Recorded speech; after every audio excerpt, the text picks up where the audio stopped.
Hello ಗೆಳೆಯರೆ, ಲಾ excellence IAS ಪ್ರಸ್ತುತಪಡಿಸುತ್ತಿರುವ August 29ರ ಕನ್ನಡದಲ್ಲಿ the Hindu ಸುದ್ದಿ ವಿಶ್ಲೇಷಣೆಗೆ ತಮಗೆಲ್ಲರಿಗೂ ಸ್ವಾಗತ.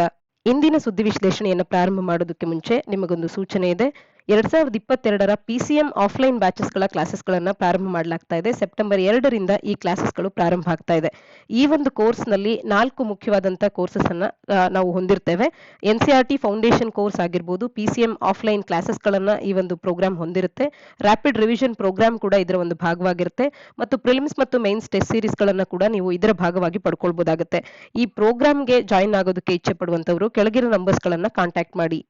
ಇಂದಿನ ಮೊದಲ article, amid visa cancellations uncertainty haunts 1500 Afghan ICCR scholars ಅನ್ನುವಂಥದ್ದು.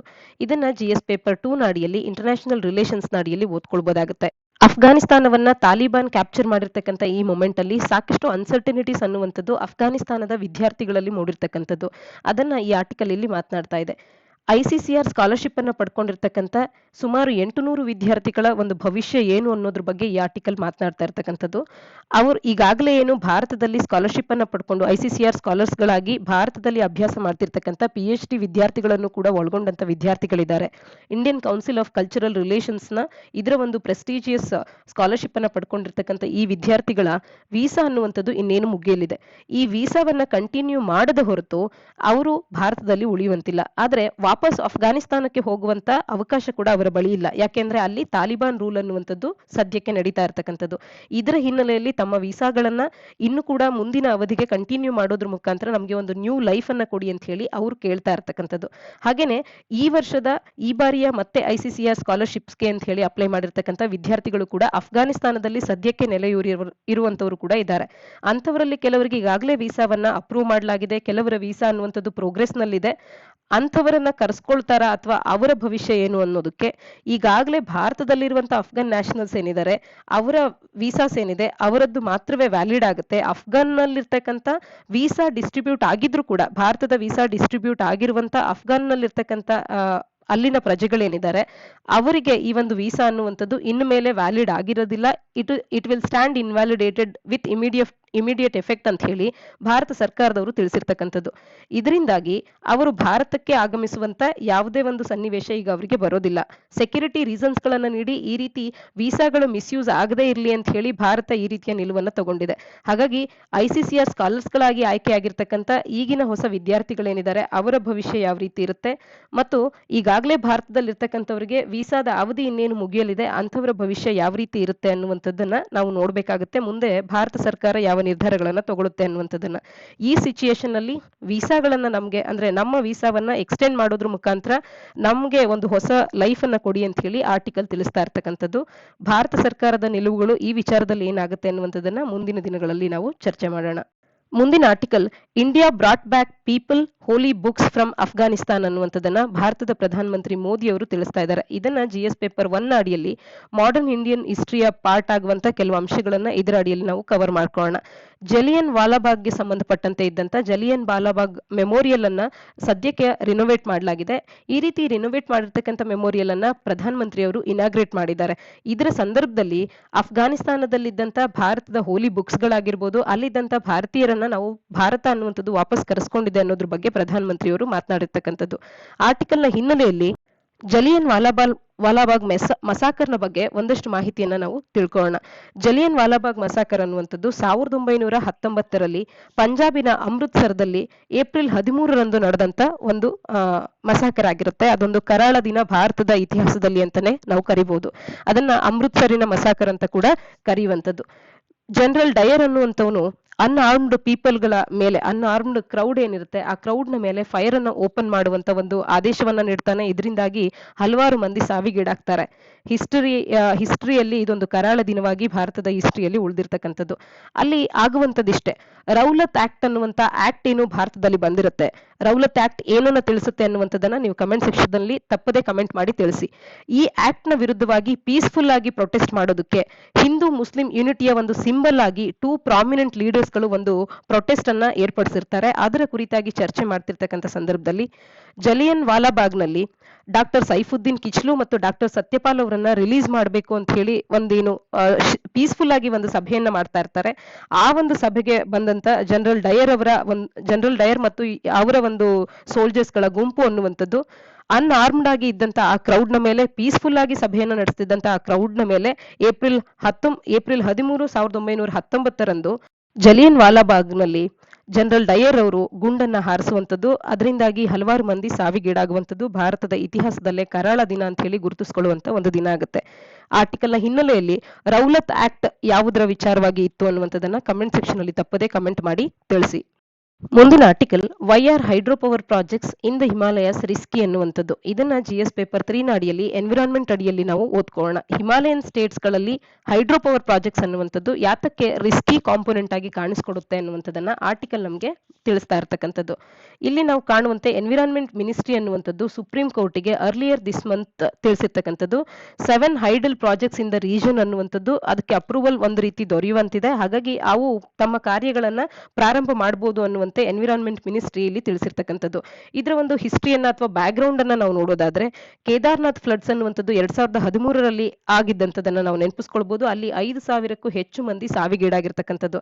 ಹಾಗಾಗಿ ಸುಪ್ರೀಂ ಕೋರ್ಟ್ ಅನ್ನುವಂಥದ್ದು ಉತ್ತರಾಖಂಡದಲ್ಲಿ ನಡೆಯುವಂತ ಎಲ್ಲ ಡೆವಲಪ್ಮೆಂಟ್ ಪ್ರಾಜೆಕ್ಟ್ಸ್ ಗಳೇನಿತ್ತು, ಹೈಡ್ರೋ ಎಲೆಕ್ಟ್ರಿಕ್ ಪ್ರಾಜೆಕ್ಟ್ಸ್ ಗಳೇನಿತ್ತು, ಪೆಂಡಿಂಗ್ ಅಲ್ಲಿದ್ದಂತ ಈ ರೀತಿಯ ಹೈಡ್ರೋ ಎಲೆಕ್ಟ್ರಿಕ್ ಪ್ರಾಜೆಕ್ಟ್ಸ್ ಗಳ ರಿವ್ಯೂ ಅನ್ನುವಂಥದ್ದು ಎನ್ವಿರಾನ್ಮೆಂಟ್ ಮಿನಿಸ್ಟ್ರಿ ಕಡೆಯಿಂದ ಆಗಬೇಕು. ಆಗುವವರೆಗೂ ಕೂಡ ಈ ಒಂದು ಡೆವಲಪ್ಮೆಂಟ್ ಪ್ರಾಜೆಕ್ಟ್ಸ್ ಗಳ ಕಾರ್ಯ ಅನ್ನುವಂಥದ್ದು ಸ್ಥಗಿತಗೊಳ್ಳಬೇಕು ಅನ್ನುವಂಥದ್ದನ್ನ ತಿಳಿಸಿತ್ತು. ಇದಕ್ಕಾಗಿ 17 ಮೆಂಬರ್ ಎಕ್ಸ್ಪರ್ಟ್ ಕಮಿಟಿಯೊಂದು ರವಿ ಚೋಪ್ರಾ ಅವರ ಅಡಿಯಲ್ಲಿ, ಎನ್ವಿರಾನ್ಮೆಂಟಲಿಸ್ಟ್ ಆದಂತ ರವಿ ಚೋಪ್ರಾ ಅವರ ಅಡಿಯಲ್ಲಿ ಫಾರ್ಮ್ ಆಗಿದ್ದಂಥದ್ದು. ಇದು 24 ಪ್ರಾಜೆಕ್ಟ್ಸ್ಗಳು, ಅದರ ಅಡಿಯಲ್ಲಿ 24 ಹೈಡ್ರೋ ಎಲೆಕ್ಟ್ರಿಕ್ ಪ್ರಾಜೆಕ್ಟ್ಸ್ ಗಳು ಏನು ಅಲ್ಕಾನಂದ ಮತ್ತು ಭಾಗೀರಥಿ ಬೇಸಿನ್ ನಲ್ಲಿ ಇದೆ, ಅದರಲ್ಲಿ ಮತ್ತು ಅವುಗಳ ಸೆವೆರಲ್ ಟ್ರಿಬ್ಯೂಟರೀಸ್ ಗಳು, ಗಂಗಾ ಮತ್ತು ಸೆವೆರಲ್ ಟ್ರಿಬ್ಯೂಟರೀಸ್ ಗಳ ಒಂದು ಬೇಸಿನ್ ನಲ್ಲಿ ಬರುವಂತ 24 ಸಚ್ ಪ್ರಪೋಸ್ಡ್ ಹೈಡ್ರೋ ಪ್ರಾಜೆಕ್ಟ್ಸ್ ಗಳನ್ನ ಎಕ್ಸಾಮೈನ್ ಮಾಡೋದಕ್ಕೆ ಅಂತ ಹೇಳಿ 17 ಮಂದಿ ಎಕ್ಸ್ಪರ್ಟ್ಸ್ ಗಳನ್ನ ಒಳಗೊಂಡಂತ ರವಿ ಚೋಪ್ರಾ ಅವರ ಒಂದು ಕಮಿಟಿ ಅನ್ನುವಂಥದ್ದು ಫಾರ್ಮ್ ಆಗಿತ್ತು. ಚೋಪ್ರಾ ಕಮಿಟಿ ಅನ್ನುವಂಥದ್ದು ಈ 24 ಪ್ರಾಜೆಕ್ಟ್ಸ್ ಗಳ ಪೈಕಿ 23 ಪ್ರಾಜೆಕ್ಟ್ಸ್ ಗಳು ಇರ್ರಿವರ್ಸಿಬಲ್ ಇಂಪ್ಯಾಕ್ಟ್ ಅನ್ನ ಎಕಾಲಜಿ ಆಫ್ ದಿ ರೀಜನ್ ಮೇಲೆ ಉಂಟು ಮಾಡುತ್ತೆ. ಹಾಗಾಗಿ ಈ ಪ್ರಾಜೆಕ್ಟ್ಸ್ ಗಳನ್ನ ಪ್ರಾರಂಭ ಮಾಡೋದು ಸರಿಯಲ್ಲ ಅಂತ ಹೇಳಿ ತಿಳಿಸುತ್ತೆ.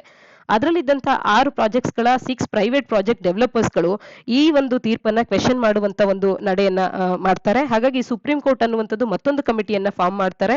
ವಿನೋದ್ ತಾರೆ ಅವರ ಕಮಿಟಿ ಅನ್ನುವಂಥದ್ದು, ಇವರು ಇಂಡಿಯನ್ ಇನ್ಸ್ಟಿಟ್ಯೂಟ್ ಆಫ್ ಟೆಕ್ನಾಲಜಿ ಕಾನ್ಪುರಿಗೆ ಸೇರಿದಂತವರು. ಇವರ ಒಂದು ಕಮಿಟಿ ಕೂಡ ಕನ್ಕ್ಲೂಡ್ ಮಾಡುತ್ತೆ ಈ ಪ್ರಾಜೆಕ್ಟ್ಸ್ ಗಳು ಎನ್ವಿರಾನ್ಮೆಂಟಲ್ ಇಂಪ್ಯಾಕ್ಟ್ ಅನ್ನ ಸಿಗ್ನಿಫಿಕೆಂಟ್ ಆಗಿ ಮಾಡುತ್ತೆ ಅಂತ ಹೇಳಿ. ಹಾಗಾಗಿ ಮತ್ತು ಆ ಪ್ರಾಜೆಕ್ಟ್ಸ್ ಗಳನ್ನ ಪ್ರಾರಂಭ ಮಾಡೋದು ಸರಿಯಲ್ಲ ಅನ್ನುವಂಥದ್ದು ತಿಳಿದು ಬಂದಿತ್ತು. ಹಾಗಿದ್ದು ಎನ್ವಿರಾನ್ಮೆಂಟ್ ಮಿನಿಸ್ಟ್ರಿ ಅನ್ನುವಂಥದ್ದು 2015ರಲ್ಲಿ ಮತ್ತೊಂದು ಕಮಿಟಿಯನ್ನ ಫಾರ್ಮ್ ಮಾಡುತ್ತೆ. BP ದಾಸ್ ಅವರು ಈ ಒಂದು ಕಮಿಟಿಯ ಮೆಂಬರ್ ಆಗಿರ್ತಾರೆ. BP ದಾಸ್ ಮೊದಲಿಗೆ ಫಾರ್ಮ್ ಆಗಿದ್ದಂತ ರವಿ ಚೋಪ್ರಾ ಅವರ ಕಮಿಟಿಯ ಮೆಂಬರ್ ಕೂಡ ಆಗಿದ್ದಂತವರು. ಆದ್ರೆ ಆಗಲೂ ಕೂಡ ಅವರ ಒಂದು ನಡೆ ಯಾವ ರೀತಿ ಇತ್ತು ಅಂದ್ರೆ ಒಂದು ಡಿಸೆಂಟಿಂಗ್ ರಿಪೋರ್ಟ್ ಅನ್ನ ಅವರು ನೀಡಿದ್ರು. ಈ ದಾಸ್ ಕಮಿಟಿ ಅನ್ನುವಂಥದ್ದು ಈ 6 ಪ್ರಾಜೆಕ್ಟ್ಸ್ ಗಳೇನಿದೆ, ಈಗ ಕ್ವೆಶ್ಚನ್ ಮಾಡ್ತಿರ್ತಕ್ಕಂಥ 6 ಪ್ರಾಜೆಕ್ಟ್ಸ್ ಗಳನ್ನುವಂಥದ್ದು ಅವುಗಳ ಡಿಸೈನ್ ಮಾಡಿಫಿಕೇಶನ್ಸ್ ಗಳನ್ನ ಕೆಲವುಗಳಿಗೆ ಮಾಡಬಹುದು, ಕೆಲವುಗಳಿಗೆ ಡಿಸೈನ್ ಮಾಡಿಫಿಕೇಶನ್ ಅನ್ನ ಮಾಡದ ಹೊರತು ಕೂಡ ಈ ಪ್ರಾಜೆಕ್ಟ್ಸ್ ಗಳನ್ನ ಪ್ರಾರಂಭ ಮಾಡಬಹುದು ಅನ್ನುವಂಥದ್ದನ್ನ ಅವರು ತಿಳಿಸಿದ್ದಾರೆ. ಇದೆಲ್ಲದರ ಹಿನ್ನೆಲೆಯಲ್ಲಿ ಸೆಂಟ್ರಲ್ ಮಿನಿಸ್ಟರ್ ಉಮಾ ಭಾರತಿ ಅವರು ನ್ಯಾಷನಲ್ ಕ್ಲೀನ್ ಗಂಗಾ ಮಿಷನ್ ಅಡಿಯಲ್ಲಿ ಆಗಿರ್ಬೋದು, ಅದರ ಒಂದು incharge of national clean Ganga mission ಅನ್ನ ವಾಟರ್ ಮಿನಿಸ್ಟ್ರಿ ಹೊಂದಿದೆ. ಹಾಗಾಗಿ ಈ ರಿವರ್ಸ್ ಗಳ ಕ್ಲೀನ್ಲಿನೆಸ್ ಅನ್ನ ಹೊಂದೋದ್ರ ಜೊತೆಗೆ minimum levels of water flow ಅನ್ನುವಂಥದ್ದು ಆಲ್ ಸೀಸನ್ಸ್ ಗಳಲ್ಲಿ ಇಲ್ಲಿ ಇರಬೇಕು ಅನ್ನೋದಾದ್ರೆ ಈ ರೀತಿಯ ಪ್ರಾಜೆಕ್ಟ್ಸ್ ಗಳನ್ನ ನಾವು ಪ್ರಪೋಸ್ಡ್ ಪ್ರಾಜೆಕ್ಟ್ಸ್ ಗಳನ್ನ ಪ್ರಾರಂಭ ಮಾಡೋದ್ರಿಂದ ಈ ಒಂದು ಮಿನಿಮಮ್ ಲೆವೆಲ್ಸ್ ಅನ್ನ ಮೇಂಟೈನ್ ಮಾಡೋದು ಸಾಧ್ಯ ಇಲ್ಲ ಅಂತ ಹೇಳಿ ಈ ಪ್ರಾಜೆಕ್ಟ್ಸ್ ಗಳನ್ನ ಅಪೋಸ್ ಮಾಡ್ತಾ ಇರ್ತಕ್ಕಂಥದ್ದು. ಇದರ ಹಿನ್ನೆಲೆಯಲ್ಲಿ ಇಲ್ಲಿ ಈ ಏನೆಲ್ಲ ಚಾಲೆಂಜಸ್ ಗಳನ್ನ ಈ ಪ್ರಾಜೆಕ್ಟ್ಸ್ ಗಳು ಈ ಒಂದು ರೀಜನ್ ಅಲ್ಲಿ ಫೇಸ್ ಮಾಡ್ತಾ ಇದೆ, ಯಾತಕ್ಕಾಗಿ ಇಲ್ಲಿ ಎನ್ವಿರಾನ್ಮೆಂಟ್ ಇಂಪ್ಯಾಕ್ಟ್ ಆಗುತ್ತೆ ಅನ್ನುವಂಥದ್ದನ್ನ ನೋಡೋದಾದ್ರೆ ಎನ್ವಿರಾನ್ಮೆಂಟಲ್ ಎಕ್ಸ್ಪರ್ಟ್ಸ್ ಗಳು ತಿಳಿಸುವಂತೆ ಗ್ಲೇಸಿಯಲ್ ಮೆಲ್ಟ್ ಆಗುತ್ತೆ, ಇದು ಗ್ಲೋಬಲ್ ವಾರ್ಮಿಗೆ ಕಾರಣ ಆಗೋದಕ್ಕೆ ಸಾಧ್ಯ ಆಗುತ್ತೆ ಈ ರೀತಿ ಪ್ರಾಜೆಕ್ಟ್ಸ್ ಗಳಿಂದ. ಮತ್ತು ಗ್ಲೇಷಿಯರ್ ರಿಟ್ರೀಟ್ ಆಗುವಂಥದ್ದು, ಪರ್ಮಾಫ್ರೋಸ್ಟ್ ಆಗುವಂಥದ್ದು ಈ ಪ್ರಾಜೆಕ್ಟ್ಸ್ ಗಳಿಂದ ಆಗುತ್ತೆ ಅನ್ನುವಂಥದ್ದು. ಇದರಿಂದಾಗಿ ಮೌಂಟೈನ್ ಸ್ಲೋಪ್ಸ್ ಅನ್ನುವಂಥದ್ದು ಹೆಚ್ಚಿನದಾಗಿ ಆಗುವಂಥದ್ದು, ಅಂದ್ರೆ ಅವು ಸ್ಟೆಬಿಲಿಟಿಯನ್ನ ಕಳ್ಕೊಳ್ಳುತ್ತೆ. ಹಾಗಾಗಿ ಇವು ಈ ರೀತಿಯ ಅವಘಡಗಳು ಸಂಭವಿಸುತ್ತೆ ಅನ್ನುವಂಥದ್ದು. ಮತ್ತು number and area of the glacier lakes ಗಳು ಇನ್ಕ್ರೀಸ್ ಆಗುತ್ತೆ ಅನ್ನುವಂಥದ್ದು. Moreover increased instances of cloud burst ಗಳಾಗುವಂಥದ್ದು, ಇಂಟೆನ್ಸ್ ಸ್ಪೆಲ್ ಆಫ್ ರೈನ್ಫಾಲ್ ಆಗುತ್ತೆ, ಅವಲಾಂಚಸ್ ಆಗುತ್ತೆ. ಹಾಗಾಗಿ ರೆಸಿಡೆಂಟ್ಸ್ ಆಫ್ ದ ರೀಜನ್ ಅನ್ನ ಬೇರೆ ಬೇರೆ ಜಾಗಗಳಿಗೆ ಕಳಿಸಬೇಕಾಗುತ್ತೆ. Risk of loss of lives and livelihood ಆಗುತ್ತೆ. ಇದೆಲ್ಲ ಕಾರಣದಿಂದ ಈ ರೀತಿಯ ಪ್ರಾಜೆಕ್ಟ್ಸ್ ಗಳು ಬೇಡ ಅನ್ನುವಂಥದ್ದನ್ನ ಇಲ್ಲಿ ನಾವು ಕಾಣಬಹುದಾಗುತ್ತೆ. ಅಂದ್ರೆ ಹಿಮಾಲಯನ್ ರೀಜನ್ಸ್ ಗಳಲ್ಲಿ, ಹಿಮಾಲಯನ್ ಸ್ಟೇಟ್ಸ್ಗಳಲ್ಲಿ ಈ ರೀತಿಯ ಹೈಡ್ರೋ ಪವರ್ ಪ್ರಾಜೆಕ್ಟ್ಸ್ಗಳು ಸೂಕ್ತವಲ್ಲ ಅನ್ನುವಂಥದ್ದನ್ನ ಆರ್ಟಿಕಲ್ ನಮಗೆ ತಿಳಿಸ್ತಾ ಇರ್ತಕ್ಕಂಥದ್ದು. ಈ ಸಮಸ್ಯೆಗಳನ್ನ ಯಾವ ರೀತಿ ನಾವು ರಿಸಾಲ್ವ್ ಮಾಡ್ಕೊಳ್ಬಹುದು ಅಂತ ಅಂದ್ರೆ, ಉತ್ತರಾಖಂಡ್ ಗವರ್ಮೆಂಟ್ ಅನ್ನುವಂಥದ್ದು ಈ ಒಂದು ರೀಜನ್ ಅಲ್ಲಿ ಹತ್ತಿರ 1 ವರ್ಷಕ್ಕೆ 1000 ಕೋಟಿಯಷ್ಟು ಹಣವನ್ನ ಎಲೆಕ್ಟ್ರಿಸಿಟಿ ಪರ್ಚೇಸ್ ಮಾಡೋದಕ್ಕೆ ಅಂತ ಹೇಳಿ ವ್ಯಯ ಮಾಡ್ತಾ ಇದೆ. ಆದ್ರೆ ಈ ರೀತಿ ಹೆಚ್ಚು ಪ್ರಾಜೆಕ್ಟ್ಸ್ ಗಳನ್ನ ಕ್ಯಾನ್ಸಲೇಷನ್ ಮಾಡೋದ್ರಿಂದಾಗಿ ಆ ಎಲೆಕ್ಟ್ರಿಸಿಟಿ ಡಿಮ್ಯಾಂಡ್ಸ್ ಗಳನ್ನ ಮೀಟ್ ಮಾಡೋದಕ್ಕೆ ಕಷ್ಟ ಆಗೋದ್ರಿಂದ ಡೆವಲಪ್ಮೆಂಟ್ ಆಬ್ಲಿಗೇಷನ್ಸ್ ಗಳನ್ನ ಮೀಟ್ ಮಾಡುವಂತ ಉದ್ದೇಶದಿಂದ ಈ ಪ್ರಾಜೆಕ್ಟ್ಸ್ ಗಳನ್ನ ಮತ್ತೆ ಪ್ರಾರಂಭ ಮಾಡುವಂತದ್ದು ಅವರಿಗಿರ್ತಕ್ಕಂಥ ಒಂದು ಹೊಣೆ ಆಗ್ತಾ ಇದೆ. ಈ ಎಲ್ಲದರ ಹಿನ್ನೆಲೆಯಲ್ಲಿ ಎನ್ವಿರಾನ್ಮೆಂಟಲಿಸ್ಟ್ ಗಳು ಹೇಳೋ ಪ್ರಕಾರ ರೆಸಿಡೆಂಟ್ಸ್ ಆಫ್ ದಿ ರೀಜನ್ ಅನ್ನುವಂಥವ್ರು ಕೂಡ ಈ ಪ್ರಪೋಸ್ಡ್ ಪ್ರಾಜೆಕ್ಟ್ಸ್ ಗಳನ್ನ ಪ್ರೈವೇಟ್ ಕಂಪನೀಸ್ ಗಳು ಏನು ಬಿಲ್ಟ್ ಮಾಡಕ್ಕೆ ಹೊರಟಿದೆ, ಇದು limited percentage of their produced power ಅನ್ನೋದನ್ನ ಮಾತ್ರವೇ ಸ್ಟೇಟ್ ಆಫ್ ಉತ್ತರಾಖಂಡಿಗೆ ನೀಡಲಾಗ್ತಾ ಇರತಕ್ಕಂಥದ್ದು. ಹಾಗಾಗಿ ಈ ಸ್ಟೇಟ್ ಅನ್ನುವಂಥದ್ದು ತನ್ನದೇ ಆದಂತ ರಿಸ್ಕ್ ಅನ್ನ ಮ್ಯಾಸಿವ್ ಆಗಿ ಎನ್ವಿರಾನ್ಮೆಂಟಲ್ ರಿಸ್ಕ್ ಅನ್ನ ತಗೊಳ್ತಾ ಇದೆ. ಅದಕ್ಕೆ ಸರಿಯಾದಂತ ಅಡಿಕ್ವೇಟ್ ಕಾಂಪನ್ಸೇಷನ್ ಅನ್ನ ಈ ಸ್ಟೇಟ್ ಪಡ್ಕೊಳ್ತಾ ಇಲ್ಲ. ಯುನಿಕ್ ಚಾಲೆಂಜಸ್ ಗಳನ್ನ ಈ ಸ್ಟೇಟ್ ಎದುರಿಸಬೇಕಾಗಿ ಬಂದಿರತಕ್ಕಂಥದ್ದು. ಎಲ್ಲದರ ಹಿನ್ನೆಲೆಯಲ್ಲಿ ಈ ಎಲೆಕ್ಟ್ರಿಸಿಟಿ ಹೈಡ್ರೋ ಪವರ್ ಮುಖಾಂತರವಾಗಿ ಪವರ್ ಅನ್ನ ಪ್ರೊಡ್ಯೂಸ್ ಮಾಡುವಂಥದ್ದು, ಹೈಡಲ್ ಎನರ್ಜಿಯನ್ನ ಪ್ರೊಡ್ಯೂಸ್ ಮಾಡುವಂಥದ್ದು ಒಂದು ರಿನ್ಯೂವಬಲ್ ಸೋರ್ಸ್ ಆಗಿರೋದ್ರಿಂದ ಇದರ ಮೇಲೆ ಡಿಪೆಂಡ್ ಆಗುವಂಥದ್ದು ತಪ್ಪೇನಲ್ಲ. ಆದ್ರೆ ಇಲ್ಲಿ ಎಕಲಾಜಿಕಲ್ ಡ್ಯಾಮೇಜ್ ಅನ್ನುವಂಥದ್ದು ಸಾಕಷ್ಟು ಮಟ್ಟಿಗೆ ಆಗ್ತಾ ಇದೆ. ಎಕಲಾಜಿಕಲ್ ಡ್ಯಾಮೇಜ್ ಕೂಡ ಇಲ್ಲಿ ಕಂಬೈನ್ ಆಗಿರೋದ್ರಿಂದ ಸೋಲಾರ್ ಪವರ್ಗೆ ಹೆಚ್ಚಿನ ಮಹತ್ವವನ್ನು ಕೊಡುವಂಥದ್ದು ಸರಿ ಆಗಬಹುದೇನೋ ಅನ್ನುವಂಥದ್ದು. ಆದ್ರೆ ಇಲ್ಲಿನ green field hydro power projects ಗಳನ್ನ ಏನು ಇಲ್ಲಿ ಫೇವರ್ ಮಾಡ್ತಾ ಇರುವಂತದ್ದು ಸರಿಯಲ್ಲ ಅನ್ನುವಂಥದ್ದನ್ನ ಈ ಆರ್ಟಿಕಲ್ ನಮಗೆ ತಿಳಿಸ್ತಾ ಇರ್ತಕ್ಕಂಥದ್ದು. ಒಟ್ಟಾರೆ ಹಿಮಾಲಯನ್ ಸ್ಟೇಟ್ಸ್ ಗಳಲ್ಲಿ ಈ ರೀತಿಯ ಹೈಡ್ರೋ ಪವರ್ ಪ್ರಾಜೆಕ್ಟ್ಸ್ ಗಳನ್ನ ತರುವಂತದ್ದು ಸೂಕ್ತವಲ್ಲ ಅನ್ನುವಂಥದ್ದು ಸಾಕಷ್ಟು ಕಮಿಟೀಸ್ ಗಳ ಎನ್ವಿರಾನ್ಮೆಂಟಲಿಸ್ಟ್ಸ್ ಗಳು ಕೂಡ ನೀಡಿರುವಂತ ಒಂದು ಮಾಹಿತಿ ಅಥವಾ ಅವರ ಒಂದು ಅಭಿಪ್ರಾಯ ಅನ್ನುವಂಥದ್ದನ್ನ ಈ ಆರ್ಟಿಕಲ್ ಮುಖಾಂತರ ನಾವು ತಿಳ್ಕೊಳ್ಬಹುದಾಗುತ್ತೆ. ಕಾರಣ ಏನು ಅಂತ ಅಂದಾಗ ಗ್ಲೇಷಿಯರ್ ರಿಟ್ರೀಟ್ ಆಗುವಂಥದ್ದು, ಪರ್ಮಾಫ್ರೋಸ್ಟ್ ಆಗುವಂಥದ್ದು, ಗ್ಲೇಷಿಯಲ್ ಮೆಲ್ಟ್ ಆಗೋದಕ್ಕೆ ಕಾರಣ ಆಗುತ್ತೆ, ಗ್ಲೋಬಲ್ ವಾರ್ಮಿಂಗ್ ಅನ್ನುವಂಥದ್ದು ಹೆಚ್ಚಾಗುತ್ತೆ, increased risk of loss of lives and livelihood ಅನ್ನುವಂಥದ್ದು ಆಗಬಹುದು. ಎಲ್ಲ ಕಾರಣದಿಂದ ಹಿಮಾಲಯನ್ ಸ್ಟೇಟ್ಸ್ ಗಳಲ್ಲಿ ಹೈಡ್ರೋ ಪವರ್ ಪ್ರಾಜೆಕ್ಟ್ಸ್ ಅನ್ನುವಂಥದ್ದು ಬಹಳನೇ ರಿಸ್ಕಿಯಾಗಿ ಕಾಣುತ್ತೆ ಅನ್ನುವಂಥದ್ದು. ಮುಂದಿನ article democracy and truth should go hand in hand ಅಂತ ಹೇಳಿ ಜಸ್ಟಿಸ್ ಡಿ.ವೈ. ಚಂದ್ರಚೂಡ್ ಅವರು ತಿಳಿಸ್ತಾ ಇರ್ತಕ್ಕಂಥದ್ದು. ಇದನ್ನ GS ಪೇಪರ್ 2 ನ ಅಡಿಯಲ್ಲಿ ಜುಡಿಷಿಯರಿ ಅಡಿಯಲ್ಲಿ ನಾವು ಓದ್ಕೊಳ್ಬಹುದಾಗುತ್ತೆ. ಡೆಮೋಕ್ರಸಿ ಅಡಿಯಲ್ಲೂ ಕೂಡ ಇದು ನಮಗೆ ಇಂಪಾರ್ಟೆಂಟ್ ಆಗುವಂತ ಟಾಪಿಕ್ ಆಗುತ್ತೆ. ಇಲ್ಲಿ ಡೆಮೋಕ್ರಸಿ ಅಂದಾಕ್ಷಣ ಟ್ರೂತ್ ಅನ್ನ ಹೇಳುವಂಥದ್ದು ಬಹಳನೇ ಇಂಪಾರ್ಟೆಂಟ್ ಥಿಂಗ್ ಆಗಿರುತ್ತೆ ಅನ್ನುವಂಥದ್ದನ್ನ ಜಸ್ಟಿಸ್ ಡಿ.ವೈ. ಚಂದ್ರಚೂಡ್ ಅವರು ಮತ್ತೆ ತಿಳಿಸ್ತಾ ಇರ್ತಕ್ಕಂಥದ್ದು. ಆಕ್ಟ್ ಆಫ್ ಸ್ಪೀಕಿಂಗ್ ಟ್ರೂತ್ ಅನ್ನುವಂಥದ್ದು ಡೆಮೋಕ್ರಸಿಯಲ್ಲಿ ಬಹಳ ಪ್ರಾಮಿನೆನ್ಸ್ ಅನ್ನ ಹೊಂದಿರತಕ್ಕಂಥ ಅಂಶ ಆಗುತ್ತೆ ಅನ್ನುವಂಥದ್ದನ್ನ ಅವರು ಮತ್ತೆ ಇಲ್ಲಿ ತಿಳಿಸ್ತಾ ಇರ್ತಕ್ಕಂಥದ್ದು. ಇಲ್ಲಿ ನಾವು ಕಾಣುವಂತೆ ಡೆಮೋಕ್ರಸಿ ಅನ್ನುವಂಥದ್ದು ಸರ್ವೈವ್ ಆಗ್ಬೇಕು ಅಂತ ಅಂದ್ರೆ ಸತ್ಯ ಅನ್ನುವಂಥದ್ದು ಬೇಕಾಗತ್ತೆ. ಡೆಮೋಕ್ರಸಿ ಮತ್ತು ಟ್ರೂತ್ ಅನ್ನುವಂಥದ್ದು ಎರಡೂ ಕೂಡ ಕೈ ಹಿಡಿದು ನಡಿಬೇಕಾಗತ್ತೆ ಅನ್ನುವಂಥದ್ದು. ಸತ್ಯವನ್ನು ಮಾತನಾಡಬೇಕಾಗಿರ್ತಕ್ಕಂಥದ್ದು ಎವ್ರಿ ಸಿಟಿಸನಿನ ರೈಟ್ ಆಗಿರುತ್ತೆ. ಹಾಗಾಗಿ ಆ ರೀತಿ ಮಾತನಾಡೋದಕ್ಕೆ ಯಾರು ಕೂಡ ಹೆದರುವಂಥದ್ದು ಬೇಕಾಗಿಲ್ಲ ಅನ್ನುವಂಥದ್ದು. ಟ್ರೂತ್ ಅನ್ನುವಂಥದ್ದು ಈ ನಮ್ಮ ಪ್ರಜಾಪ್ರಭುತ್ವ ವ್ಯವಸ್ಥೆಗೆ ಸ್ವಾರ್ಡ್ ಅಂಡ್ ಶೀಲ್ಡ್ ಆಗಿ ಕಾರ್ಯ ಮಾಡುತ್ತೆ ಅನ್ನುವಂಥದ್ದನ್ನ ತಿಳಿಸ್ತಾ ಇದ್ದಾರೆ. ಸುಪ್ರೀಂ ಕೋರ್ಟ್ ಕೂಡ ಈ ಒಂದು ಪ್ಯಾಂಡಮಿಕ್ ನ ಸಂದರ್ಭದಲ್ಲಿ ಏನೆಲ್ಲ ಪ್ರಾಬ್ಲಮ್ಸ್ ಗಳಾಯ್ತೋ ಅಲ್ಲಿರ್ತಕ್ಕಂಥ ಟ್ರೂತ್ ಅನ್ನ ಎತ್ತಿ ಹಿಡಿಯೋದಕ್ಕೆ, ಡಾಕ್ಯುಮೆಂಟ್ ಮಾಡೋದಕ್ಕೆ, ಡ್ಯೂ ಪ್ರೋಸೆಸ್ ಅನ್ನ ಫಾಲೋ ಮಾಡೋದಕ್ಕೆ ಟ್ರೂತ್ ಕಮಿಷನ್ ರೀತಿಯಲ್ಲಿ ಕಾರ್ಯ ಮಾಡಿದೆ ಅನ್ನುವಂಥದ್ದನ್ನ ತಿಳಿಸ್ತಾ ಇದ್ದಾರೆ. ಹಾಗೇನೆ ನೇಷನ್ಸ್ ಶೇರ್ಡ್ ಪಬ್ಲಿಕ್ ಮೆಮೊರಿ ಅನ್ನುವಂಥದ್ದು ಕೂಡ ಟ್ರೂತ್ ನ ಮೇಲೆ ಫೌಂಡ್ ಆಗುತ್ತೆ ಅನ್ನುವಂಥ it should be founded on truth ಅನ್ನುವಂಥದ್ದನ್ನ ಕೂಡ ತಿಳಿಸಿರ್ತಕ್ಕಂಥದ್ದು. ಆಕ್ಟ್ ಆಫ್ ಸ್ಪೀಕಿಂಗ್ ಟ್ರೂತ್ ಅನ್ನುವಂಥದ್ದು ಪವರ್ ಅನ್ನ ಕೌಂಟ್ರಾಕ್ಟ್ ಮಾಡುವಂತ ಒಂದು ಅಂಶ ಆಗುತ್ತೆ. ಹಾಗೆ ಪ್ರೀ ಡಿಸ್ಪೋಸಿಷನ್ ಟು ಟಿರನಿಯನ್ನ ಅಬ್ಯುಯೇಟ್ ಮಾಡುವಂತದ್ದಾಗುತ್ತೆ. ಹಾಗಾಗಿ ಟ್ರೂತ್ ಅನ್ನ ಹೇಳುವಂಥದ್ದು ತಪ್ಪಲ್ಲ. ಅದನ್ನ ನಾವೆಲ್ಲರೂ ಕೂಡ ಮನಗಾಣಬೇಕು. ಡೆಮೋಕ್ರಸಿ ಅನ್ನುವಂಥದ್ದು ಉಳಿಬೇಕು ಅಂತ ಅಂದ್ರೆ ಇದಿರ್ಲೇಬೇಕು ಅಂತಂದ್ರೆ ಪಬ್ಲಿಕ್ ಕೂಡ ಯಾವುದೇ ಒಂದು ವಿಚಾರ ಅನ್ನುವಂಥದ್ದು ತಪ್ಪಾಗಿದೆ ಅಂತ ಅಂದಾಗ ಅದರ ವಿರುದ್ಧವಾಗಿ ನಾವು ಮಾತನಾಡಬಹುದು ಅನ್ನುವಂಥದ್ದನ್ನ ಡಿ.ವೈ. ಚಂದ್ರಚೂಡ್ ಅವರು ಎತ್ತಿ ಹಿಡಿತಾ ಇರ್ತಕ್ಕಂಥದ್ದು. ಅಬ್ಸಲ್ಯೂಟ್ಲಿ ಎಸೆನ್ಷಿಯಲ್ ಆಗುತ್ತೆ ಮಾಡರ್ನ್ ಡೆಮೋಕ್ರಸಿ ಸರ್ವೈವ್ ಆಗಬೇಕು ಅಂತ ಅಂದ್ರೆ ಪವರ್ ಆಫ್ ಸ್ಪೀಕಿಂಗ್ ಟ್ರೂತ್ ಅನ್ನುವಂಥದ್ದು ಇರಬೇಕು ಅನ್ನುವಂಥದ್ದು.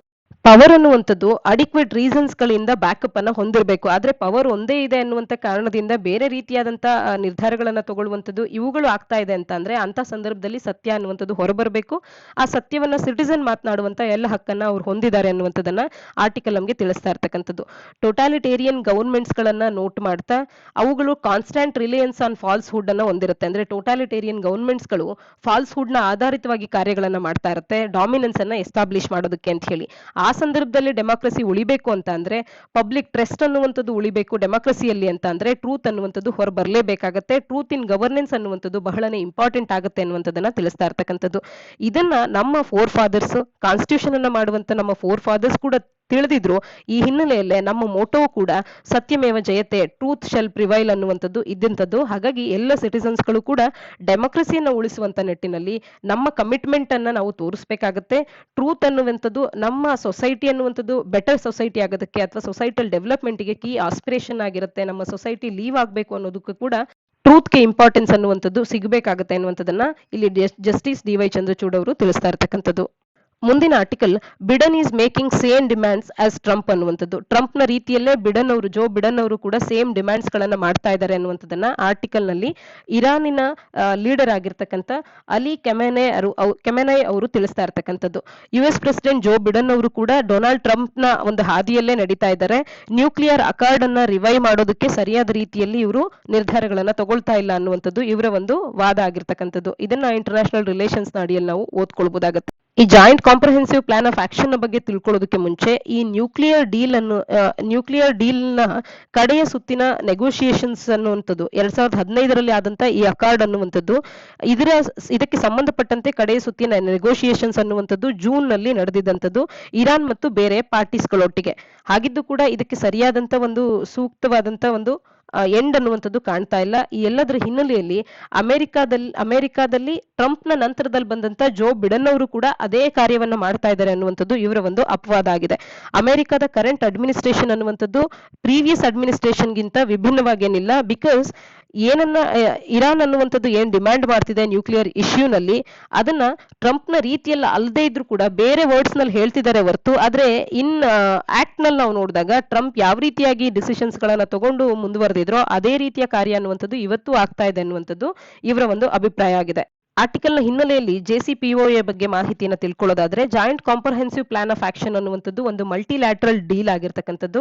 2013ರಿಂದ 15ರವರೆಗೆ ಪ್ರೊಲಾಂಗ್ಡ್ ನೆಗೋಷಿಯೇಷನ್ಸ್ಗಳು ಏನ್ ನಡೆದಿತ್ತು, ಇರಾನ್ ಮತ್ತು ಪರ್ಮನೆಂಟ್ 5 ಕಂಟ್ರೀಸ್ಗಳು China, France, Russia, UK, US ಹಾಗೆ ಜರ್ಮನಿ ಮತ್ತು ಯುರೋಪಿಯನ್ ಯೂನಿಯನ್ ಈ ಇಷ್ಟು ಕಂಟ್ರೀಸ್ಗಳ ನಡುವೆ ನಡೆದಂತ ಪ್ರೊಲಾಂಗ್ಡ್ ನೆಗೋಷಿಯೇಷನ್ಸ್ಗಳ ಒಂದು ರಿಸಲ್ಟ್ ನ ರೂಪದಲ್ಲಿ ಈ joint comprehensive plan of action ಅನ್ನುವಂಥದ್ದು ಬಂದಿತ್ತು. ಈ ಡೀಲ್ ನ ಮುಖಾಂತರವಾಗಿ ತೆಹರಾನ್ ಅನ್ನುವಂಥದ್ದು ಸಿಗ್ನಿಫಿಕೆಂಟ್ಲಿ ತನ್ನ ಸ್ಟೋರೇಜ್ ಆಫ್ ಸೆಂಟ್ರಿಫ್ಯೂಜಸ್, ಎನ್ರಿಚ್ಡ್ ಯುರೇನಿಯಂ ಏನಿದೆ ಮತ್ತು ಹೆವಿ ವಾಟರ್ ಏನಿದೆ, all key components for nuclear weapons ಏನಿದೆ ಇವುಗಳನ್ನ ಕಟ್ ಶಾರ್ಟ್ ಮಾಡುತ್ತೆ. ಇದರಿಂದ ಇದಕ್ಕೆ ಒಂದು ರಿವಾರ್ಡ್ ನ ರೂಪದಲ್ಲಿ ಇರಾನ್ನ ಮೇಲೆ ಈಗಾಗಲೇ ಏನು ಹಾಕಲಾಗಿತ್ತು ಸ್ಯಾಂಕ್ಷನ್ಸ್ ಅವುಗಳನ್ನ ತೆಗೆದು ಹಾಕಲಾಗುತ್ತೆ. ಇರಾನಿಗೆ ಸ್ಯಾಂಕ್ಷನ್ಸ್ ಗಳಿಂದ ರಿಲೀಫ್ ಅನ್ನ ನೀಡಲಾಗುತ್ತೆ. ಇಂಟರ್ನ್ ಇರಾನ್ ಅನ್ನುವಂಥದ್ದು ಇವುಗಳ ಒಂದು ನ್ಯೂಕ್ಲಿಯರ್ ವೆಪನ್ಸ್ ಗಳಿಗೆ ಸಂಬಂಧಪಟ್ಟಂತ ಆಲ್ ಕೀ ಕಾಂಪೋನೆಂಟ್ಸ್ ಗಳೇನಿದೆ ಅವುಗಳ ಸ್ಟೋರೇಜ್ ಅನ್ನ ಕಟ್ ಮಾಡಬೇಕಾಗುತ್ತೆ ಸಿಗ್ನಿಫಿಕೆಂಟ್ ಆಗಿ ಅನ್ನುವಂಥದ್ದು ಈ ಒಂದು ಮಲ್ಟಿಲ್ಯಾಟ್ರಲ್ ಡೀಲ್ ನಲ್ಲಿರ್ತಕ್ಕಂಥ ಮುಖ್ಯವಾದಂತ ಅಂಶ ಆಗಿತ್ತು. ಆದ್ರೆ ಟ್ರಂಪ್ ಅವರು 2018ರಲ್ಲಿ ಈ ಒಂದು joint comprehensive plan of action ನಿಂದ ವಾಪಸ್ ಪಡೆಯುವಂಥದ್ದು ಅಂದ್ರೆ ವಿತ್ಡ್ರಾ ಮಾಡ್ಕೊಳ್ಳುವಂತ ಒಂದು ನಿರ್ಧಾರಕ್ಕೆ ಬರ್ತಾರೆ. ಅದರ ರೀತಿಯಲ್ಲಿಯೇ ಇವತ್ತು ಜೋ ಬಿಡನ್ ಅವರು ಕೂಡ ಮಾತನಾಡ್ತಾ ಇದ್ದಾರೆ ಅನ್ನುವಂತೆ ಇರಾನಿನ ಲೀಡರ್ ಇವಾಗ ಕಂಪ್ಲೇಂಟ್ ಮಾಡ್ತಿರ್ತಕ್ಕಂಥದನ್ನ ಈ ಆರ್ಟಿಕಲ್ ನಲ್ಲಿ ನಾವು ಕಾಣಬಹುದಾಗಿತ್ತು. ಆರ್ಟಿಕಲ್ ನ ಹಿನ್ನೆಲೆಯಲ್ಲಿ ಇರಾನ್ ಸುತ್ತ ಕವರ್ ಆಗಿರ್ತಕ್ಕಂಥ ಇಂಪಾರ್ಟೆಂಟ್ ವಾಟರ್ ಬಾಡೀಸ್ ಯಾವುದು ಅನ್ನುವಂಥದ್ದನ್ನ ಕಮೆಂಟ್ ಸೆಕ್ಷನ್ ಅಲ್ಲಿ ಕಮೆಂಟ್ ಮಾಡಿ ತಿಳಿಸಿ. ಇಂದಿನ ಕಡೆಯ article BCG vaccine 100 years and counting ಅನ್ನುವಂಥದ್ದು. ಇದನ್ನ UPSC ಸಿಲೆಬಸ್ ನ ಸೈನ್ಸ್ ಅಂಡ್ ಟೆಕ್ನಾಲಜಿ ಅಡಿಯಲ್ಲಿ ನಾವು ಓದ್ಕೊಳ್ಳೋಣ. ವ್ಯಾಕ್ಸಿನ್ಸ್ ಗಳ ಸುದ್ದಿ ಅನ್ನುವಂಥದ್ದು ಇವತ್ತು ಬಹಳನೇ ಇಂಪಾರ್ಟೆಂಟ್ ಆಗಿರುವಂತಹ ಸುದ್ದಿ ಆಗಿದೆ. ಯಾಕೆಂದ್ರೆ COVID-19 ವ್ಯಾಕ್ಸಿನೇಷನ್ ಗೆ ಸಂಬಂಧಪಟ್ಟಂತೆ ವರ್ಲ್ಡ್ ವೈಡ್ ಮಾತನಾಡ್ತಿರ್ತಕ್ಕಂಥ ಹಿನ್ನೆಲೆಯಲ್ಲಿ ಯಾವುದೇ ಒಂದು ವ್ಯಾಕ್ಸಿನ್ ನ ಬಗ್ಗೆ ಇರುವಂತಹ ಸುದ್ದಿ ಅನ್ನುವಂಥದ್ದು ಇವತ್ತಿಗೆ ಪರೀಕ್ಷಾ ದೃಷ್ಟಿಯಿಂದ ಇಂಪಾರ್ಟೆನ್ಸ್ ಅನ್ನು ಹೊಂದುತ್ತೆ. ಹಾಗೇನೆ BCG ವ್ಯಾಕ್ಸಿನ್ ಅನ್ನುವಂಥದ್ದು ಈಗ 100 ವರ್ಷಗಳನ್ನ ಕಳೆದಿದ್ದು 100 years and counting, still counting ಅನ್ನುವಂಥದ್ದು ಇವತ್ತಿನ ಆರ್ಟಿಕಲ್ ಆಗಿರ್ತಕ್ಕಂಥದ್ದು. BCG ವ್ಯಾಕ್ಸಿನ್ ಅನ್ನುವಂಥದ್ದು ಕೆಲವು ಲೊಕೇಶನ್ಸ್ ಗಳಲ್ಲಿ, ಕೆಲವು ಜಿಯೋಗ್ರಫಿಕ್ ಲೊಕೇಶನ್ಸ್ ಗಳಲ್ಲಿ ವರ್ಕ್ ಆಗ್ತಾ ಇದೆ, ಇನ್ನು ಕೆಲವುಗಳಲ್ಲಿ ಅಷ್ಟಾಗಿ ಎಫೆಕ್ಟಿವ್ ಆಗಿ ವರ್ಕ್ ಆಗದಿಲ್ಲದೆ ಇರತಕ್ಕಂಥದ್ದನ್ನ ಕೂಡ ನಾವಿಲ್ಲಿ ಕಾಣಬಹುದಾಗುತ್ತೆ. ಈ BCG ವ್ಯಾಕ್ಸಿನ್ ಅನ್ನ ಬ್ಯಾಸಿಲಸ್ ಕ್ಯಾಲ್ಮೆಟೆಗೆರಿನ್ ವ್ಯಾಕ್ಸಿನ್ ಅನ್ನುವಂಥದ್ದು ಇದನ್ನ TBಗೆ, ಟ್ಯೂಬರ್ಕ್ಯುಲೋಸಿಸ್ ನ ವಿರುದ್ಧವಾಗಿ ಹ್ಯೂಮನ್ಸ್ ಗಳಲ್ಲಿ ಬಳಕೆ ಮಾಡ್ಕೊಳ್ಳುವಂತ ಒಂದು ವ್ಯಾಕ್ಸಿನ್.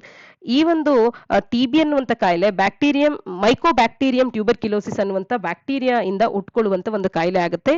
ಇದು ಮೈಕೋಬ್ಯಾಕ್ಟೀರಿಯಾಸೆ ಅನ್ನುವಂತ ಒಂದು ಫ್ಯಾಮಿಲಿಗೆ ಸೇರಿದಂತ ಒಂದು ಬ್ಯಾಕ್ಟೀರಿಯಾ ಆಗಿರ್ತಕ್ಕಂಥದ್ದು.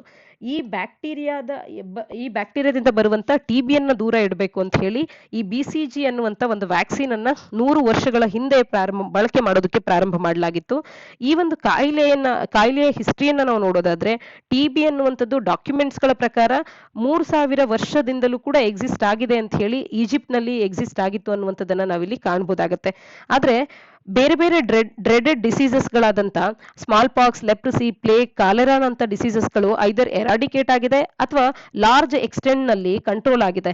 ಆದ್ರೆ ಸೈನ್ಸ್ ಅಂಡ್ ಟೆಕ್ನಾಲಜಿ ಅಡ್ವಾನ್ಸ್ ಆದಷ್ಟು ಬೇರೆ ಕಾಯಿಲೆಗಳಲ್ಲಿ ಈ ರೀತಿಯ ಒಂದು ಡೆವಲಪ್ಮೆಂಟ್ ಅನ್ನ ನಾವು ಕಂಡ್ರೂ ಕೂಡ ಟಿಬಿ ಅನ್ನುವಂಥದ್ದು ಇವತ್ತು ಕೂಡ ಒಂದು ಮೇಜರ್ ಪಬ್ಲಿಕ್ ಹೆಲ್ತ್ ಪ್ರಾಬ್ಲಮ್ ಆಗಿ ಇಡೀ ಜಗತ್ತಿನಲ್ಲಿ ಉಳ್ಕೊಂಡಿರ್ತಕ್ಕಂಥದ್ದು. WHO the global TB report ಅನ್ನುವಂಥದ್ದು 2019ರಲ್ಲಿ 10 ಮಿಲಿಯನ್ ಪೀಪಲ್ ಅನ್ನುವಂಥವ್ರು ಟಿಬಿಯನ್ನು ಡೆವಲಪ್ ಮಾಡ್ಕೊಂಡಿದ್ದಾರೆ. ಅದರಲ್ಲಿ 1.4 ಮಿಲಿಯನ್ ಡೆತ್ಸ್ ಗಳನ್ನ ಟಿಬಿಯಿಂದ ನಾವು ಕಾಣಬಹುದಾಗಿದೆ ಅನ್ನುವಂಥದ್ದನ್ನ ತಿಳಿಸುತ್ತೆ. ಇಂಡಿಯಾದಲ್ಲೇ ಇದರ ಈ ಒಂದು ಡೆತ್ ಅಥವಾ ಮಿಲಿಯನ್ಸ್ ಇಷ್ಟು ಪರ್ಸೆಂಟೇಜ್ ಆಫ್ ಪೀಪಲ್ಗೆ ಟಿಬಿ ಇದೆ ಅಂದಾಗ ಅದರ 27% ಮಂದಿಯನ್ನ ನಾವು ಭಾರತದಲ್ಲೇ ಕಾಣಬಹುದಾಗುತ್ತೆ. ಹಾಗಾಗಿ ಇಲ್ಲಿ ನಮಗೆ BCG ವ್ಯಾಕ್ಸಿನ್ ಆಗಿರ್ಬೋದು, ಟಿಬಿ ಕಾಯಿಲೆ ಆಗಿರ್ಬೋದು, ಅದನ್ನ ಮುಕ್ತಗೊಳಿಸುವಂಥದ್ದು ಭಾರತಕ್ಕೆ ಬಹಳನೇ ಇಂಪಾರ್ಟೆಂಟ್ ಆಗುವಂತ ಅಂಶ ಆಗುತ್ತೆ. ಹಾಗಾಗಿ ಟಿಬಿಯನ್ನ ಹೊರದೋಡಿಸಬೇಕು ಅಂತ ಹೇಳಿ ಭಾರತದಲ್ಲಿ ಈಗಾಗಲೇ ಒಂದು ಕಮಿಟ್ಮೆಂಟ್ ಅನ್ನ ನಾವು ಹೊಂದಿದ್ದೇವೆ. ಟಿಬಿಯನ್ನ 2025ರಲ್ಲಿ ಒಂದು ಪಬ್ಲಿಕ್ ಹೆಲ್ತ್ ಪ್ರಾಬ್ಲಮ್ ಆಗಿ ಎಲಿಮಿನೇಟ್ ಮಾಡಬೇಕು ಅನ್ನುವಂಥದ್ದು ಭಾರತ ಸದ್ಯಕ್ಕೆ ಹಾಕೊಂಡಿರ್ತಕ್ಕಂಥ ಒಂದು ಮುಖ್ಯವಾದಂತ ಗುರಿಯಾಗುತ್ತೆ. ಮೊದಲಿಗೆ ಟಿಬಿಯನ್ನ 1921ರಲ್ಲಿ ಹ್ಯೂಮನ್ಸ್ ಗಳಲ್ಲಿ ಯೂಸ್ ಮಾಡಲಾಯಿತು. ಇಲ್ಲಿ ಇಮ್ಯೂನ್ ಸಿಸ್ಟಮ್ ಅನ್ನ ಸ್ಟಿಮ್ಯುಲೇಟ್ ಮಾಡೋದಕ್ಕೆ ಅಂತ ಹೇಳಿ ಬಳಕೆ ಮಾಡ್ಕೊಳ್ಳಾಗುತ್ತೆ ಈ ಒಂದು BCG ವ್ಯಾಕ್ಸಿನ್ ಅನ್ನ. BCG ಅನ್ನುವಂಥದ್ದು ಓನ್ಲಿ ಲೈಸೆನ್ಸ್ಡ್ ವ್ಯಾಕ್ಸಿನ್ ಆಗಿದೆ ಇವತ್ತು ಕೂಡ ಟಿಬಿಯನ್ನ ಪ್ರಿವೆನ್ಷನ್ ಮಾಡೋದಕ್ಕೆ. ಟಿಬಿ ಕಾಯಿಲೆ 3000 ವರ್ಷಗಳಿಂದ ಎಕ್ಸಿಸ್ಟ್ ಆಗಿದ್ದು 1921ರಲ್ಲಿ BCG ಅನ್ನುವಂಥ ವ್ಯಾಕ್ಸಿನ್ ಬಂದಿದ್ದು, ಇದು ಸರಿಯಾದ ರೀತಿಯಲ್ಲಿ ಕೆಲವು ಜಿಯೋಗ್ರಫಿಕಲ್ ಲೊಕೇಶನ್ಸ್ ಗಳಲ್ಲಿ ವರ್ಕ್ ಆಗ್ತಿಲ್ಲ ಅನ್ನುವಂಥದ್ದು ಗೊತ್ತಿದ್ದು ಕೂಡ ಇವತ್ತಿಗೂ ಕೂಡ ಓನ್ಲಿ ಲೈಸೆನ್ಸ್ಡ್ ವ್ಯಾಕ್ಸಿನ್ ಆಗಿ BCG ಮುಂದುವರಿತಾ ಇದೆ. ಟಿಬಿ ಕಾಯಿಲೆ ಕೂಡ ಒಂದು ಪಬ್ಲಿಕ್ ಹೆಲ್ತ್ ಇಶ್ಯೂ ಆಗಿ ಮುಂದುವರಿತಾ ಇರ್ತಕ್ಕಂಥದ್ದು. ಆದ್ರೆ 120 ಮಿಲಿಯನ್ ಡೋಸಸ್ ಗಳಷ್ಟನ್ನ ಪ್ರತಿ ವರ್ಷವೂ ಕೂಡ ಈ BCG ಡೋಸಸ್ ಗಳನ್ನ ಬಳಕೆ ಮಾಡ್ಕೊಳ್ಳಾಗ್ತಾ ಇದೆ. ಮತ್ತು ಈ BCG ಬಗ್ಗೆ ನೋಡಿದಾಗ ಇದು ಎಕ್ಸಲೆಂಟ್ ಸೇಫ್ಟಿ ರೆಕಾರ್ಡ್ ಅನ್ನ ಹೊಂದಿರತಕ್ಕಂಥದ್ದು. ಇಂಡಿಯಾ BCG ಅನ್ನ ಫಸ್ಟ್ ಇಂಟ್ರೊಡ್ಯೂಸ್ ಮಾಡಿದಂಥದ್ದು ಲಿಮಿಟೆಡ್ ಸ್ಕೇಲ್ ನಲ್ಲಿ 1948ರಲ್ಲಿ. ನಂತರದಲ್ಲಿ ನ್ಯಾಷನಲ್ ಟಿಬಿ ಕಂಟ್ರೋಲ್ ಪ್ರೋಗ್ರಾಮಿನ ಭಾಗವಾಗಿ 1962ರಲ್ಲಿ ಇದು ಆಡ್ ಆಗ್ತಾ ಹೋಗುತ್ತೆ. ಒನ್ ಫ್ಯಾಕ್ಟ್ ಏನು BCG ಬಗ್ಗೆ ಅಂತ ಅಂದ್ರೆ ಜಿಯೋಗ್ರಫಿಕ್ ಲೊಕೇಶನ್ಸ್ ಗಳಲ್ಲಿ ಕೆಲವು ಲೊಕೇಶನ್ಸ್ ಗಳಲ್ಲಿ ಚೆನ್ನಾಗಿ ವರ್ಕ್ ಆಗುವಂಥದ್ದು, ಇನ್ನು ಕೆಲವು ಲೊಕೇಶನ್ಸ್ ಗಳಲ್ಲಿ ಅಷ್ಟಾಗಿ ಇದರ ಇಂಪ್ಯಾಕ್ಟ್ ಅನ್ನುವಂಥದ್ದು ಕಾಣೋದಿಲ್ಲ. ಇದು ಯಾವ ರೀತಿಯಾಗಿ ಅಂತ ಅಂದಾಗ ಈಕ್ವೆಟರ್ನಿಂದ ಕೆಲವು ದೂರ ಹೋಗುವಂತ ಈಕ್ವೆಟರ್ನಿಂದ ದೂರ ಇರುವಂತ ದೇಶಗಳಲ್ಲಿ ಇದು ಬೆಟರ್ ಆಗಿ ಫಂಕ್ಷನ್ ಮಾಡುವಂಥದ್ದು, ಹತ್ತಿರದ ದೇಶಗಳಲ್ಲಿ ಅಷ್ಟಾಗಿ ಒಳ್ಳೆ ರಿಸಲ್ಟ್ಸ್ ಗಳನ್ನ ಇದು ನೀಡದೇ ಇರತಕ್ಕಂಥದ್ದು. ಉದಾಹರಣೆಗೆ ಈಕ್ವೆಟರ್ಗೆ ಹತ್ರ ಇರುವಂತ ಭಾರತದಲ್ಲಿ ಅಷ್ಟಾಗಿ ಒಳ್ಳೆ ರಿಸಲ್ಟ್ಸ್ ಗಳನ್ನ ಈ BCG ಅನ್ನುವಂಥದ್ದು ಟಿಬಿಯನ್ನ ತಡೆಯುವಂತ ನಿಟ್ಟಿನಲ್ಲಿ ತೋರಿರಲ್ಲ. ಆದ್ರೆ ಕೀನ್ಯಾ, ಮಾಲಾವಿ ಅಂತ ಕಡೆ ರಾಷ್ಟ್ರಗಳಲ್ಲೂ ಕೂಡ ಇದೇ ರೀತಿಯ ಬರ್ಡನ್ ಅನ್ನುವಂಥದ್ದು ಇರುತ್ತೆ. ಆದ್ರೆ ಬೇರೆ ಬೇರೆ ರೀಜನ್ಸ್ ಗಳು US, UK ಅಂತ, ನಾರ್ವೆ, ಡೆನ್ಮಾರ್ಕ್ ಅಂತ ರೀಜನ್ಸ್ ಗಳನ್ನ ನೋಡಿದಾಗ ಅವು ಈಕ್ವೆಟರ್ನಿಂದ ಒಂದಷ್ಟು ಮಟ್ಟಿಗೆ ಅದು ದೂರ ಇದೆ ಅನ್ನುವಂತ ಹಿನ್ನೆಲೆಯಲ್ಲಿ ಅಲ್ಲಿ ಈ ಟಿಬಿಯ ಪ್ರಿವಿಲೆನ್ಸ್ ಅನ್ನುವಂಥದ್ದು ಸಾಕಷ್ಟು ಕಡಿಮೆ ಆಗುವಂತದನ್ನ ಕಾಣಬಹುದಾಗುತ್ತೆ. ಆದ್ರೆ ಈ ಒಂದು ವ್ಯಾಕ್ಸಿನ್ ಅನ್ನ ಬಳಕೆ ಮಾಡ್ಕೊಂಡಿರೋದ್ರಿಂದ ಅದರಿಂದ ಆಗ್ತಾ ಇರ್ತಕ್ಕಂಥ ಉಪಯೋಗಗಳೇನು ಅಂತ ಅಂದ್ರೆ ಚಿಲ್ಡ್ರನ್ಸ್ ಗಳಲ್ಲಿ ಸ್ಟ್ರಾಂಗ್ ಪ್ರೊಟೆಕ್ಷನ್ ಅನ್ನ ಸಿವಿಯರ್ ಫಾರ್ಮ್ಸ್ ಆಫ್ ಟಿಬಿಗಳ ವಿರುದ್ಧವಾಗಿ ಈ ಒಂದು BCG ವ್ಯಾಕ್ಸಿನ್ ನೀಡುತ್ತೆ. ಆದ್ರೆ ಅವರು ಬೆಳೆದು ದೊಡ್ಡವರಾಗ್ತಾ ಹೋದಂತೆ, ಅವರಿಗೆ ಏಜ್ ಆಗ್ತಾ ಹೋದಂತೆ ಇದು ನೀಡುವಂತ ಪ್ರೊಟೆಕ್ಷನ್ ಒಂದು ಪರ್ಸೆಂಟೇಜ್ ಅನ್ನುವಂಥದ್ದು ಕಡಿಮೆ ಆಗ್ತಾ ಹೋಗುತ್ತೆ. ಹಾಗಾಗಿ ದೊಡ್ಡವರಾದ ಬಳಿಕ ಟಿಬಿಯನ್ನ ಪಡ್ಕೊಳ್ಳುವಂತ ಚಾನ್ಸಸ್ ಅನ್ನ ಮತ್ತೆ ಅವರು ಭಾರತದಲ್ಲಿ ಹೆಚ್ಚಿನ ಸಂಖ್ಯೆಯಲ್ಲಿ ಪಡ್ಕೊಳ್ತಾ ಇರ್ತಕ್ಕಂಥದನ್ನ ನಾವು ನೋಡಬಹುದಾಗುತ್ತೆ. ಹಾಗಾಗಿ ಬೆಟರ್ ಡಯಾಗ್ನಾಸ್ಟಿಕ್ಸ್ ಅನ್ನುವಂಥದ್ದು ಇವತ್ತು ಬೇಕಾಗಿದೆ. ಬೆಟರ್ ಡ್ರಗ್ಸ್ ಅನ್ನುವಂಥದ್ದು ಇವತ್ತು ಬೇಕಾಗುತ್ತೆ. ಎಫೆಕ್ಟಿವ್ ವ್ಯಾಕ್ಸಿನ್ಸ್ ಗಳನ್ನ ನಾವು ತರದ ಹೊರತು 2025ರಷ್ಟೊತ್ತಿಗೆ ಟಿಬಿಯನ್ನ ಪಬ್ಲಿಕ್ ಹೆಲ್ತ್ ಪ್ರಾಬ್ಲಮ್ ಆಗಿ ಭಾರತದಲ್ಲಿ ಎಲಿಮಿನೇಟ್ ಮಾಡುವಂಥದ್ದು ಸಾಧ್ಯ ಇಲ್ಲ ಅನ್ನುವಂಥದ್ದನ್ನ ಇವರು ತಿಳಿಸ್ತಾ ಇದ್ದಾರೆ. ಟಿಬಿ ಮತ್ತು COVID-19 ಅನ್ನ ನಾವು ಕಂಪೇರ್ ಮಾಡಿ ನೋಡಿದಾಗ COVID-19 ಇಂಟ್ರೊಡ್ಯೂಸ್ ಆಗಿ 2 ವರ್ಷಗಳು ಮಾತ್ರವೇ ಆಗಿದೆ. ಆದ್ರೆ ಟಿಬಿ ಅನ್ನುವಂಥದ್ದು 3000 ವರ್ಷಗಳ ಇತಿಹಾಸವನ್ನು ಹೊಂದಿದೆ. ಇದರ ಹಿನ್ನೆಲೆಯಲ್ಲಿ ಟಿಬಿಯ ಫಸ್ಟ್ ವ್ಯಾಕ್ಸಿನ್ ಬಂದು ನಾವು ಬಳಕೆ ಮಾಡಿ 100 ವರ್ಷಗಳು ತುಂಬಿದ್ರು ಕೂಡ BCG ವ್ಯಾಕ್ಸಿನ್ ಅನ್ನುವಂಥದ್ದು ಮಾತ್ರವೇ ಇವತ್ತು ಲೈಸೆನ್ಸ್ಡ್ ವ್ಯಾಕ್ಸಿನ್ ಆಗಿ ಟಿಬಿಗೆ ಬಳಕೆ ಆಗ್ತಾ ಇದೆ. ಹಾಗಿದ್ದು ಟಿಬಿ ಅನ್ನುವಂಥದ್ದು ಇವತ್ತು ಕೂಡ ಎಕ್ಸಿಸ್ಟೆನ್ಸ್ ನಲ್ಲಿ ಇದೆ. ಆದ್ರೆ ಕೋವಿಡ್ಗೆ ಅಂತ ಹೇಳಿ ಹಲವಾರು ವ್ಯಾಕ್ಸಿನ್ಸ್ ಗಳನ್ನ ಇವತ್ತು ಈಗಾಗಲೇ ಕ್ಲಿನಿಕಲ್ ಟ್ರಯಲ್ಸ್ ಗಳನ್ನ ಹಲವಾರು ವ್ಯಾಕ್ಸಿನ್ಸ್ ಗಳು ಹೊಂದಿದೆ. ಎಮರ್ಜೆನ್ಸಿ ಯೂಸ್ ಆಥರೈಸೇಷನ್ ಈಗಾಗಲೇ 17 ವ್ಯಾಕ್ಸಿನ್ಸ್ ಗಳು ಪಡ್ಕೊಂಡಿವೆ. ಇದರ ಹಿನ್ನೆಲೆಯಲ್ಲಿ ನೋಡಿದಾಗ ಈ ಟಿಬಿ ಕಾಯಿಲೆಗೆ ಅಂತ ಹೇಳಿ ವ್ಯಾಕ್ಸಿನ್ ಅನ್ನ ಕಂಡುಹಿಡಿಯೋದಕ್ಕೆ ಏನು ಇನ್ವೆಸ್ಟ್ಮೆಂಟ್ ಅನ್ನ ಮಾಡ್ತಾ ಇದ್ದಾರೆ, ಅದರಲ್ಲಿ ಸಾಕಷ್ಟು ಇನಿಕ್ವಿಟಿಯನ್ನ ನಾವು ಕಾಣಬಹುದು. ಮತ್ತು ಅದಕ್ಕೆ ಅಂತ ಹೇಳಿ R&D ಯಲ್ಲಿ ಅವರ ಒಂದು ಸಮಯವನ್ನ ರಿಸರ್ಚ್ ಮಾಡ್ತಿರ್ತಕ್ಕಂಥದ್ದು, ಹಣವನ್ನ ಇನ್ವೆಸ್ಟ್ ಮಾಡ್ತಿರ್ತಕ್ಕಂಥದ್ದು ಎಲ್ಲವೂ ಕೂಡ ಕಡಿಮೆ ಆಗಿದೆ. ಈ ನಿಟ್ಟಿನಲ್ಲಿ ನಾವು ಟಿಬಿಯನ್ನ ಹೊರದೋಡಿಸಬೇಕು ಅಂತ ಅಂದ್ರೆ ಅದರ ಬಗೆಗೆ ಹೆಚ್ಚಿನ ಒಂದು ಇನ್ವೆಸ್ಟ್ಮೆಂಟ್ ಅನ್ನುವಂಥದ್ದು ಆಗಬೇಕು ಅನ್ನುವಂಥದ್ದು, ಸಿಮಿಲರ್ ಪೊಲಿಟಿಕಲ್, ಫಿನಾನ್ಷಿಯಲ್, ಫಾರ್ಮಕ್ಯೂಟಿಕಲ್ ಸಪೋರ್ಟ್ ಅನ್ನುವಂಥದ್ದು ಟಿಬಿಗೂ ಕೂಡ ದೊರಕಬೇಕು ಅನ್ನುವಂಥದ್ದು ಒಟ್ಟಾರೆ ಲೇಖಕರ ಲೇಖನದ ಆಶಯ ಆಗಿರ್ತಕ್ಕಂಥದ್ದು. ಇಲ್ಲಿ ಇಂಪಾರ್ಟೆಂಟ್ ಮತ್ತೊಂದು ವಿಷಯ ಏನು ಅಂತಂದ್ರೆ BCG ವ್ಯಾಕ್ಸಿನೇಷನ್ ಅನ್ನ ನ್ಯಾಷನಲ್ ಪಾಲಿಸಿಯಾಗಿ ಅಡಾಪ್ಟ್ ಮಾಡಿಕೊಂಡು ಇದನ್ನ ಎಲ್ಲರಿಗೂ ಕೂಡ ಹಾಕಿರ್ತಕ್ಕಂಥ ಕಂಟ್ರೀಸ್ ಗಳಲ್ಲಿ SARS-CoV-2 ಮಾರ್ಬಿಡಿಟಿ ಮತ್ತು ಮಾರ್ಟಾಲಿಟಿ ಅನ್ನುವಂಥದ್ದು ಲೆಸ್ ಆಗಿರುವಂತದನ್ನ ಕೂಡ ಕಾಣಬಹುದಾಗುತ್ತೆ. ತಪ್ಪಾಗುತ್ತೆ. ಇದರ ಹಿನ್ನೆಲೆಯಲ್ಲಿ BCG ವ್ಯಾಕ್ಸಿನ್ಗೂ ಮತ್ತು ಕೋವಿಡ್ ವ್ಯಾಕ್ಸಿನ್ ಅಥವಾ ಕೋವಿಡ್ಗೂ ಇರುವಂತ ಸಂಬಂಧ ಏನು ಅನ್ನುವಂಥದ್ರ ಬಗ್ಗೆ ಕೂಡ ಚರ್ಚೆಗಳು ಈಗ ನಡೀತಾ ಇರ್ತಕ್ಕಂಥದ್ದು. ಅದರ ಬಗ್ಗೆ R&D ಕೂಡ ಇವತ್ತು ನಡೀತಾ ಇರ್ತಕ್ಕಂಥದ್ದು. ಇದೆಲ್ಲದರ ಹಿನ್ನೆಲೆಯಲ್ಲಿ ಟಿಬಿಯನ್ನ 2025 ಭಾರತ ಟಿಬಿ ಮುಕ್ತ ಭಾರತ ಆಗಬೇಕು ಅಂತ ಅಂದ್ರೆ BCG ವ್ಯಾಕ್ಸಿನ್ ಒಂದನ್ನೇ ನಾವು ದಾರಿಯಾಗಿ ಇಟ್ಕೊಂಡ್ರೆ ತಪ್ಪಾಗುತ್ತೆ. ಇದರ ಬಗ್ಗೆ ಹೆಚ್ಚಿನ ಒಂದು ರಿಸರ್ಚ್ ಅಂಡ್ ಡೆವಲಪ್ಮೆಂಟ್ ನಲ್ಲಿ ಇನ್ವೆಸ್ಟ್ಮೆಂಟ್ ಅನ್ನುವಂಥದ್ದು ಆಗಬೇಕು ಅನ್ನುವಂಥದ್ದು ಒಟ್ಟಾರೆ ಲೇಖನದ ಆಶಯ ಆಗಿರ್ತಕ್ಕಂಥದ್ದು. ಇದಿಷ್ಟು ಇಂದಿನ ಸುದ್ದಿ ವಿಶ್ಲೇಷಣೆಯಾಗಿದೆ. ನಾಳಿನ ಸುದ್ದಿ ವಿಶ್ಲೇಷಣೆಯೊಂದಿಗೆ ಮತ್ತೆ ಸಿಗೋಣ. ಧನ್ಯವಾದ.